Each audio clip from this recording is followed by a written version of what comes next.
The fall of the well-fortified fortress of Avaricus did not break the resistance of the Gallic tribes. Vercingetorix was determined to continue the fight against Rome. Gaius Julius Caesar, in turn, continued to pursue a dangerous enemy, dividing the available forces.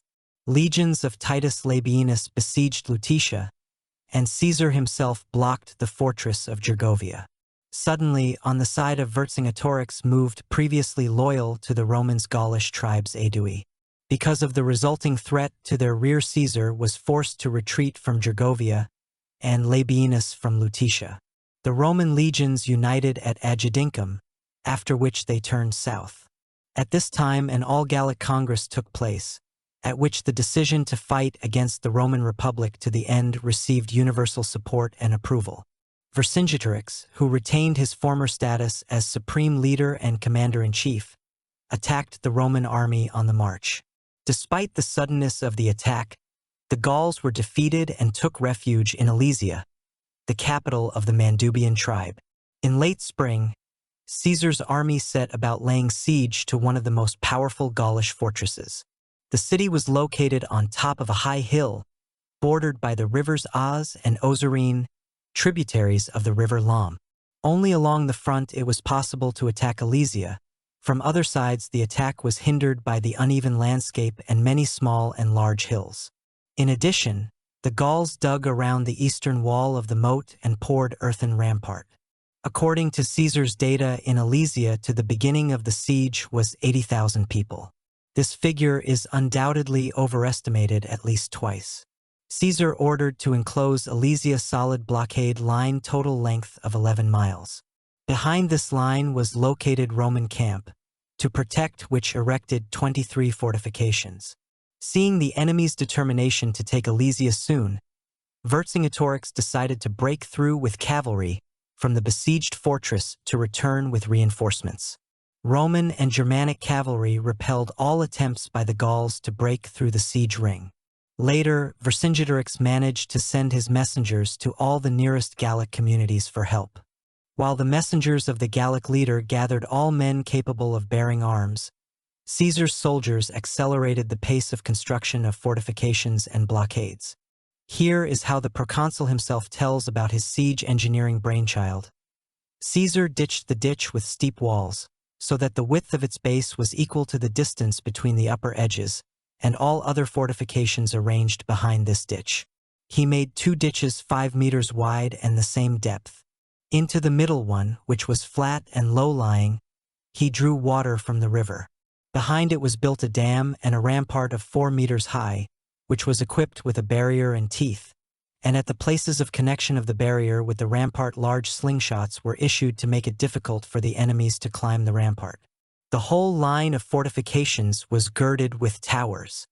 As at the siege of Avaricus, the Romans had great difficulty in providing food and forage. Detachments sent out in search of food and hay were constantly attacked by the Gauls. In addition, the besieged were constantly making raids in an attempt to destroy the enemy's siege works. To further secure his fortifications, Caesar ordered the front line to dig wolf pits. The proconsul ordered to strengthen the ramparts with sharpened stakes, logs with iron hooks and slingshots. Having finally blocked Alesia from the outside, the proconsul began work on the construction of a defensive line to avoid the attack of the Gauls from the rear. In case of the appearance of a huge Gallic army in the Roman camp were made stocks of food and forage for 30 days. Caesar's fears about the imminent arrival of the Gallic army were not in vain. A united Gallic army led by the chieftains Commius and Vercingetorix, cousin of Vercingetorix, rushed to the aid of the besieged. The debauching troops soon appeared on the uplands southwest of Alesia.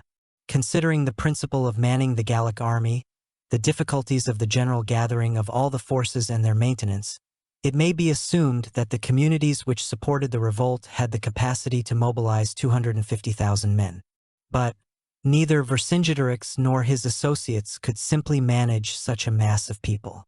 Hundreds of thousands of Gauls simply would not have had enough food or forage in the areas where the war had been going on for a long time.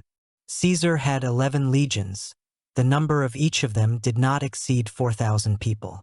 under the command of Gaius Julius, had Germanic and Numidian cavalry, as well as Cretan archers. Having established visual contact, Vercingetorix and Commius undertook a joint attack. In this case, the main forces of the Gallic army, which were on the outside of the ring of encirclement, made a detour maneuver to hit the Romans from the north hills. The Romans, protected by their ring on two sides, repulsed a double onslaught of superior enemy forces. Gauls acted too disorganized and spontaneous, throwing forward then cavalry, then infantry, then archers. The Romans suffered tangible losses, but all positions held. The attack from both sides of the Gauls repeated at night. This attack ended for the warriors Vercingetorix very badly.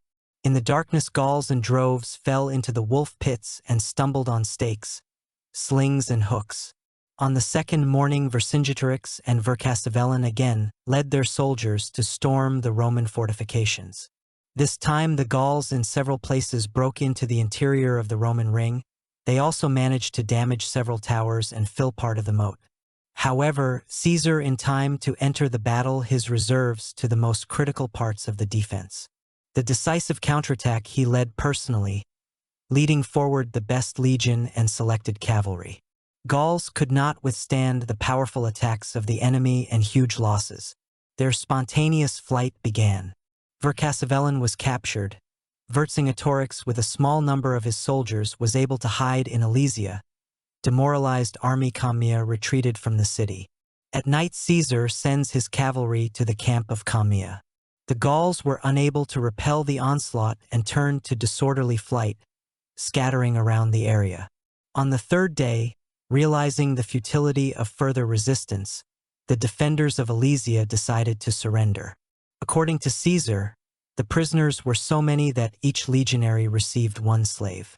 Most historians and military researchers believe that the Roman army consisted of 10 legions.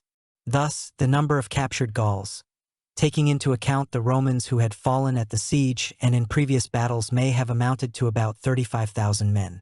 Vercingetorix spent nearly 6 years in captivity. Caesar included the Gallic leader among his trophies shown to the citizens of Rome during the Fourth Triumph. After the celebrations were over, Vercingetorix was executed. According to the most common version, he was strangled. The fall of Alesia and the defeat of the united army under its walls marked the final defeat of the revolt. Gauls suffered heavy losses, having lost unified command and interaction. In the course of the company, Caesar consolidated the previous successes, pacifying some residual pockets of resistance. At this point, the Gallic War was largely concluded. Caesar's victories brought him the laurels of the great general of the Roman Republic. By the beginning of the 1st century, the Gallic tribes were finally subdued by Rome, and Gaul became one of its many provinces.